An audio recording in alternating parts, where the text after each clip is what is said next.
Good morning. হ্যাঁ ঠিক আছে, আর কথা নয়, ঠিক আছে। গুড মর্নিং, শুভ সকাল। কেমন আছেন আপনারা সবাই? নিশ্চয়ই খুব ভালো আছেন, আমিও খুব ভালো আছি। আজ হলো সোমবার, ঘড়ির কাঁটা 8:30 ঘরে।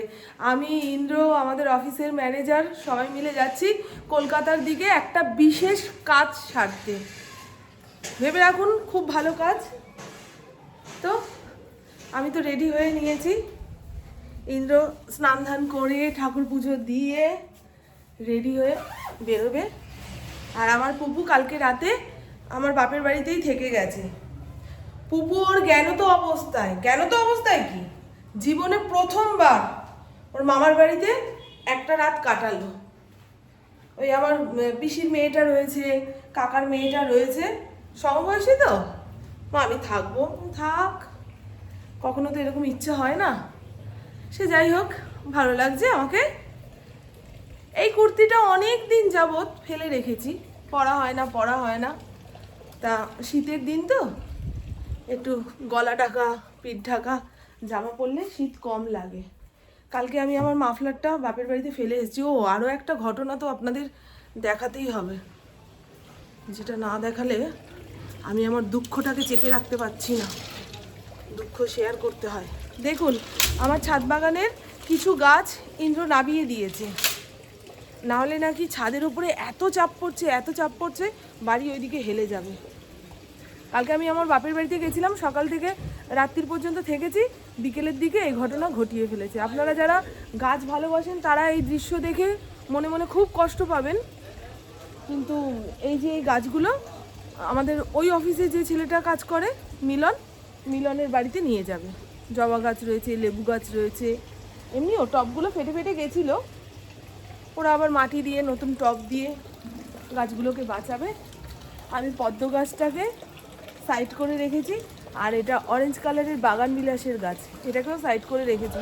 এই পদ্ম গাছটা ওই বাড়ির কাকাকে বলেছি যেন এই বাঞ্ছার বাগানে পুঁতে দেয়, আর শিউলি গাছটাও নিয়ে বাঞ্ছার বাগানে যেন পুঁতে দেয়। ব্যাস, চলুন। হ্যাঁ, ছাদ পরে দেখাবো। আমাকে ইন্দ্র বলছিল চলো ছাদে চলো, ছাদটা কি সুন্দর পরিষ্কার করে দিয়ে গেছে। আমি এখন যেতেই পারবো না, গাছটা ওরকম ফাঁকা দেখতে, ছাদটা ওরকম ফাঁকা দেখতে লাগবে, আমার মন খারাপ হয়ে যাবে। এই কি গো, আসো, ফোন করছে তোমাকে বারবার। প্রেম কুমার ফোন করেছে। চলুন বন্ধু, ঠিক আছে। আজকে বাসন পাট বের করতে হয়নি, কালকে তো রান্নাই করিনি, বাসন বেরোবে কি। ফড়িংকে খেতে দিয়ে গেছি, ফড়িংয়ের খাওয়া হয়ে গেছে সকালে মাংস ভাত। আমরা 3টে 3:30-র মধ্যে চলে আসবো আশা করি। তখন এসে আরেকবার ভাত দিয়ে দেবো ওখানে, নাহলে ছানা আনবো, ছানা খাবে। সোনা, ফড়িং, হ্যাঁ মা, আমার ফড়িংটা হচ্ছে আমার মা। চলুন বন্ধু, বেরোই দুগ্গা করে, ভালো কাজ যেন ভালোভাবে মিটে যায়। পরে বলবো কি ঘটনা, কি বৃত্তান্ত। সব কাজ প্রথম থেকে বলে দিলে না, যদি না হয় তখন আবার মন খারাপ লাগবে। এই যে এতজনকে বলেছি বলে হলো না। ফড়িং বুঝে গেছে যে ওর খাওয়া দাওয়া হয়ে গেছে, মানে এখন টান হয়ে ঘুম দিতে হবে। আর আজকে এই টব গাছ সব নিতে চলে আসবে। মাটির যে কটা টব ছিল সেগুলো সাইড করে রেখে দিয়েছি। মানে সকালবেলায় এই দৃশ্য দেখে আমার বুক ফেটে যাচ্ছে। ওই একখানা জবা গাছ দেখছেন, অরেঞ্জ কালারের বড় বড় জবা ফুল হয়, ওই গাছগুলো রেখে দিতে বলেছি। হ্যাঁ, গাড়ি এসে গেছে তোমার। আর আজকে গেট ফেট খোলা হয়নি, সুজাতার জন্য বাসন নেই। চলুন, দুর্গা ঠাকুর। বান্টি, হ্যাঁ বাবু ভালো আছি, তুই ভালো আছিস? ছেলে হচ্ছে না মেয়ে হচ্ছে? ও এপ্রিলে। ও, আমি কোথায় বসবো? আমি ধারে বসি না, আমি সামনে বসবো না। না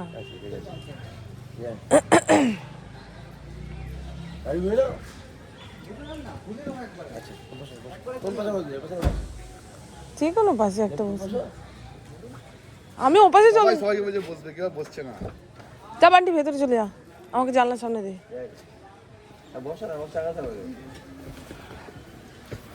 এই যে আমরা এই সমস্ত লোকেরা মিলে যাচ্ছি।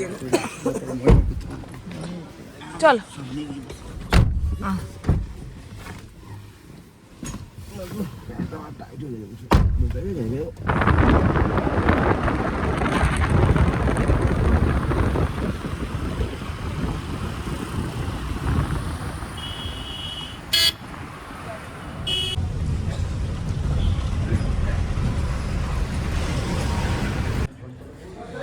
ইন্দ্র আর অন্যান্য সঙ্গী সাথীরা অফিসিয়াল কাজে কর্মে ব্যস্ত রয়েছে। আমি ততক্ষণে ভাতটা খেয়ে নিচ্ছি। আমাকে শুধু একটা দুটো সই করতে হবে, বুঝেছেন? এই হলো আমার দুপুরের খাওয়া। সকাল থেকে পুরো খালি পেটে এতক্ষণ বসেছিলাম।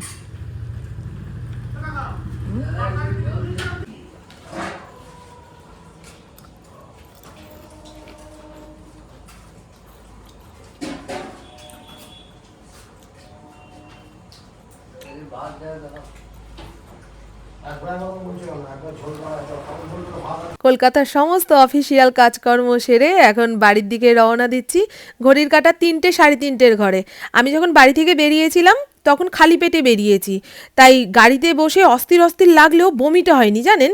কিন্তু এখানে এসে ওই 1টা 1:30 নাগাদ যে লাঞ্চটা করলাম, এই যে ফেরার পথে সব ঢালতে ঢালতে গেছি, মাথা ঘুরছে, সেই কেমন চোখে মুখে অন্ধকার দেখছি। আমাকে 2 ঘন্টা গাড়িতে করে ঘোরালে 3 দিন রেস্ট দিতে হবে। তো চলুন, এই হলো পরের দিন সকালবেলা। এখনও মনে হচ্ছে গাড়িতে চাপিয়ে নিয়ে আমাকে কেউ ঘোরাচ্ছে। আমি ইন্দ্রকে বলি, জানো, আমি যদি কোনো অপরাধ করি আমাকে জেল খাটাতে হবে না, থানা পুলিশে দিতে হবে না, শুধু ঘন্টার পর ঘন্টা গাড়িতে করে ঘোরাবে, দেখবে আমি সত্যি কথা কবুল করে নেব। আর রিয়ার বিয়ে উপলক্ষে যে 3-4 দিন ধরে আমি পুপু শাড়ি পরেছি, সেগুলো তো একটু রোদ খাইয়ে ভাঁজ করে রেখে দিয়েছিলাম, সেগুলো ওয়ার্ড্রপে তোলা হয়নি, সেগুলো এখন জায়গা মতো ভাঁজ করে তুলবো। আর এই হলো জামা কাপড় রাখার স্টোরেজ ব্যাগ। না হলেও 3-4 বছর হয়ে গেলে ওগুলো কিনেছি, ব্যবহার করতে করতে না এই সাইডের চেনগুলো কেটে গেছে। এই স্টোরেজ ব্যাগের মধ্যে কোনোটাতে আমার শাড়ি রয়েছে, কোনোটাতে পুপুর জিন্সের প্যান্ট রয়েছে, কোনোটাতে ওই শীতের পোশাক রয়েছে, এইভাবে ভাগে ভাগে রাখি। তবে চেনগুলো কেটে গেছে তো একটুখানি নাড়াচাড়া পড়লেই সব ভেতরের জিনিস বাইরে বেরিয়ে আসে।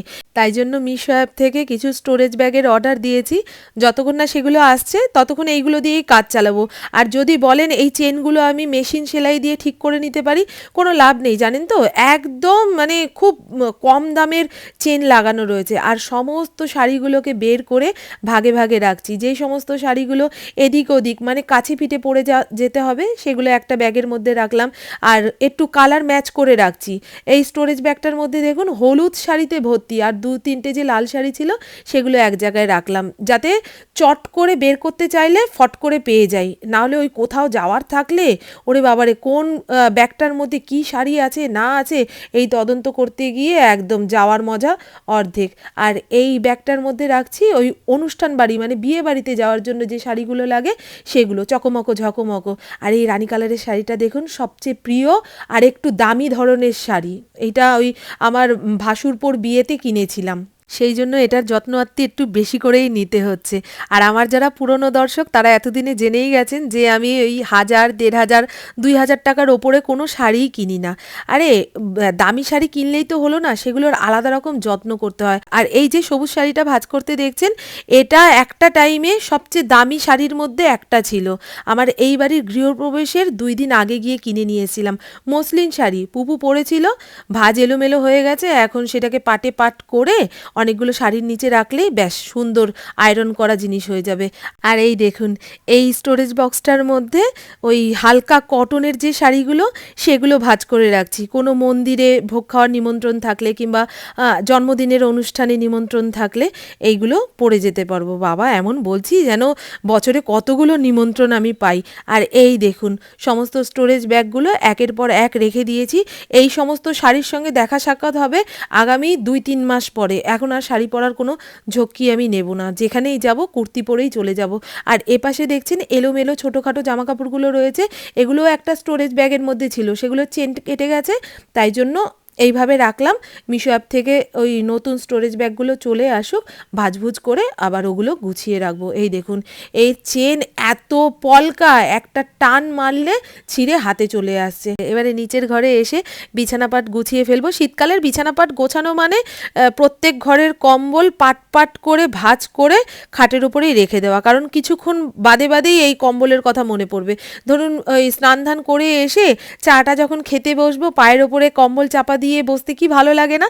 তারপরে দুপুরে সমস্ত কাজকর্ম সেরে নিশ্চিন্তে একটু কম্বল চাপা দিয়ে শুয়ে থাকবো, হেব্বি মজা ভাই। তবে এই শীতটা আমি মানিয়ে নিতে পারছি। এরপরে যে হাড় কাঁপানো শীতটা পড়বে, সেটার সময় আমার হাতে পায়ে গায়ে এমন ব্যথা ধরবে, তখন দেখবেন শীতের বদনাম করতে করতে আপনাদের কান কপাল খেয়ে ফেলবো। এখানে ঘর দুয়ারও ঝাড় দেওয়া হয়ে গেছে। আর কি বলবো, নিচের ঘরটা না মুছতে পারলাম না আজকে। ওপরের ঘরে সিঁড়ি থেকে দোতলার ঘর, নিচের ঘর সমস্তটা ভালো করে ঝাড় দিলাম। একসঙ্গে ঝাড় দিয়ে ঘর মুছতে গেলে আমি অক্কা পেয়ে যাব। তা স্নান ধান করে নিয়েছি, কালকে মুছবো, বুঝলেন, ঘরদোর। আর আমি একটা হোমমেড সিরাম বানিয়েছি, পরের রেসিপি বলে দেব, নাকি এখনই বলে দেবো। এর মধ্যে রয়েছে গোলাপ জল, গ্লিসারিন আর লেবুর রস। এই সিরামটা বানিয়ে পুরো শীতকাল জুড়ে গায়ে পায়ে মুখে মেখে দেখবেন।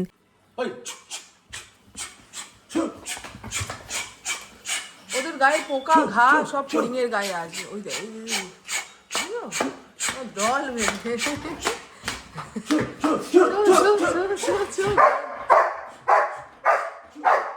ঘরে বসে ছুছু, ও ঘরে বসে ছুছু, আর তুমি ঘেউ ঘেউ। ও মা গো, এই শুরু হয়ে গেল, পাগল হয়ে গেল, এই পাগল হয়ে গেল। আর পুপু তো কলেজে গেছে, ওকে সকালে টিফিনে বানিয়ে দিয়েছিলাম রুটি আলুর তরকারি। তা আলুর তরকারি যেটুকু ছিল সেটা পুপুকেই দিয়ে দিয়েছি। ইন্দ্রর জন্য একটা রুটি ছিল, ওই একটা রুটিতে ওর পেট ভরবে না বলে দুটো পাউরুটি সেঁকে দিয়েছি, সঙ্গে নলেন গুড়, এই দিয়ে খেয়ে যাগো। এটা প্রভু, প্রভু স্বাদ শেষ হয়নি বাবা, এত খাবার? এত খাওয়ার কোথায়, একটা রুটি বলে ওইগুলো দিলাম। বাবা কি খেয়ে এসছো, ঢেকুর উঠছে। খাবারটা দেখে নাটক আর করো না ইন্দ্র, তুমি এমন খাবার দেখে এমন করো মনে হয় না খেয়ে বেঁচে আছো।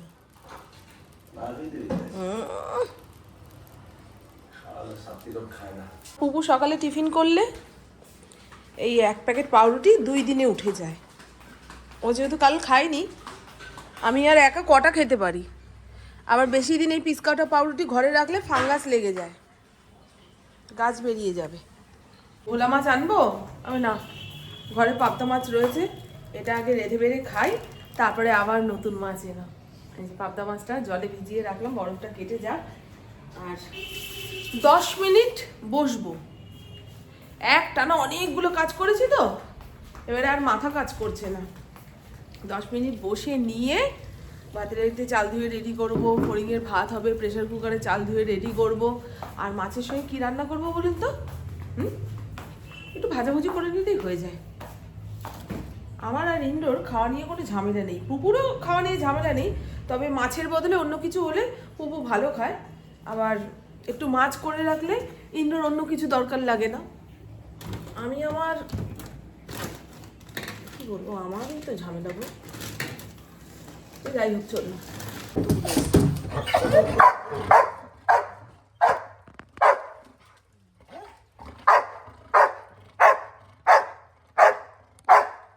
এই চুপ চুপ চুপ, ওরকম করবে। ঘড়ির কাটা 1:15 ঘরে, খুব শীত করছে। একটা মোটা সোয়েটার গায়ে দিয়েছিলাম, ওটা পরে আগুনের সামনে দাঁড়িয়েছি, মনে হয় অস্থির অস্থির লাগছে। ওটা খুলে এই হালকা সোয়েটারটা পরলাম। মাছের ঝোল প্রায় হয়ে এসছে, মশলা আলু কষিয়ে পরিমাণ মতন জল দিলাম। আর এই দেখুন, বড়ি বেগুন পাবদা মাছ ভেজে রেখেছি। একটুখানি আলু সেদ্ধ হয়ে যাক, নতুন আলু দিয়ে করছি তো, একটুখানি সেদ্ধ হয়ে যাক, তারপরে এই সমস্ত দিয়ে টকবক করে ফুটিয়ে ধনেপাতা দিয়ে নামিয়ে ফেলবো। আর এখানে লাউ ঘন্ট না কি রান্না করছি আমি নিজেও জানি না, অর্ধেক লাউ ছিল। একটুখানি অল্প তেল মশলা দিয়ে ধনেপাতা দিয়ে নামিয়ে রাখবো, হয়ে যাবে একটা কিছু। কালকে ইন্ডোর মিটিং ছিল। ও আমি এতক্ষণ একখানা গল্প শুনছিলাম, কি যেন অঙ্গহীনা। নতুন আলু সেদ্ধ হতে একটু সময় লাগে। গলাটা বসে যাচ্ছে কথা বলতে গেলে। ভিক্স কি গলিল খিচখিচ দূর করো। আগে এরকম ভিক্সের ট্যাবলেট বিক্রি হতো না, দিয়ে দিই। এই রে, চলুন, বেশি ঝোল রাখবো না। গতকালকে ডাল আছে, ওই ডালটা ইন্দ্রর জন্য গরম করে রাখি, তাহলেই হয়ে যাবে।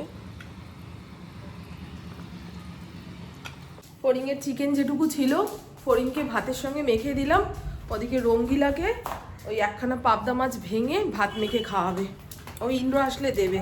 আর এক বন্ধু বলেছিলেন যে ফড়িংকে বাইরে খেতে দিচ্ছ কেন? ফড়িং খুব ভাত ছড়ায় গো। ওই ঘরের ওই কোনটায় খেতে দিতাম তো, সারা ঘরে ভাত ছিটিয়ে রাখতো। তারপরে পিঁপড়ে পিঁপড়ে, ও তো খাটে বসে না, কোথাও বসে না, নিচেই বসে।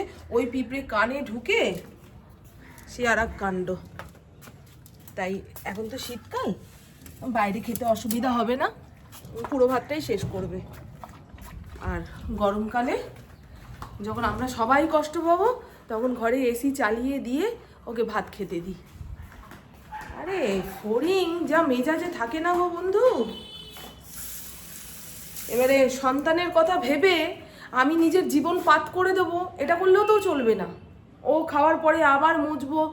দেখুন না, এই যে কুকুর চেঁচাবে তো, ও ভাতের থালা ফেলে রেখে ঘ্যাউ ঘ্যাউ করবে, আর ওই দিকটা পুরো ভাত ভাত। কি করব এখন, দেখিয়ে দিই। হ্যাঁ, আজকের রান্নার কালার কেমন আসলো, স্বাদ তো বোঝাতে পারবো না, কালারটাই দেখে বুঝতে হবে যে কেমন হয়েছে না হয়েছে। যারা ভোজন রসিক তারা খাওয়ারের রং দেখেই বুঝে যায় খাবারটা কেমন তৈরি হয়েছে। আর যারা ভোজন রসিক নয়, শুধু পেট ভরার জন্য গেলে তাদের ছ্যাঁত প্যাত সেদ্ধ যা দেবে সেটাই তাদের কাছে অমৃত, বুঝেছেন? আমি হলাম ভোজন রসিক। আমাকে রসে বসে তেলে ঝোলে রান্না করে খেতে দিলে ভালো লাগে, কিন্তু কে আর দেবে? নিজেরটা নিজেকে করেই খেতে হবে। দেখিয়ে দিয়েছি, আলু বেগুন বড়ি দিয়ে পাবদা মাছের ঝোল না ঝাল, একদম শুকনো শুকনো করে রান্না করেছি। বললাম গতকালকে ডাল রয়েছে, সেই ডালটা ইন্দ্রের জন্য গরম করে রাখবো, তাহলে ঝোল তরকারি যতই শুকনো হোক না কেন ওর খেতে অসুবিধা হবে না। আপনারাও বলবেন তো, আপনাদের কাদের কাদের বাড়ির ছেলে পুলেরা এই ঝোল ঝোল ডাল ডাল না হলে ভাত খেতে পারে না? যতই স্বাদ সোয়াদের রান্না হোক না কেন, ভাতের ভাতে জিজ্ঞাসা করবে ডাল করনি, ঝোল করনি, বলবেন। হ্যাঁ, আমার ভাসুর যেমন শুকনো শুকনো তরকারি দিয়েও খেতে পারে। আর এই হলো লাউ ঘন্ট বলতে পারে। এর মধ্যে আর বড়ি দিলাম না, বড়ি ভাজতে না প্রচুর তেল খরচ হয় গো, প্রচুর তেল খরচ হয়। তবে শীতকালে তরকারিতে বড়ি পড়লে স্বাদই অন্যরকম, তাই না গো বন্ধু? চলুন, এখানে বিছানা পাট বলছি, দেখেছেন? শুধু বিছানার কথা মনে পড়ছে। এখানে বাসন কোসন সব ধুয়ে উপর দিয়ে নিয়েছি। আর দেখাই, আমার ফড়িংয়ের খাওয়া হয়ে গেছে, এবারে বাড়ির চারপাশ চড়তে গেছে। কোথায় বিলাই আছে, কোথায় কিলাই আছে, তাদেরকে দেখে বেড়াবে। কোথায় গো, এসো। এই দেখুন, সব ভাত খাওয়া হয়ে গেছে। ইন্দ্র এসে এই ভাতের থালায় জল দিয়ে রাখবে, আমি সন্ধেবেলায় ধুয়ে নেব।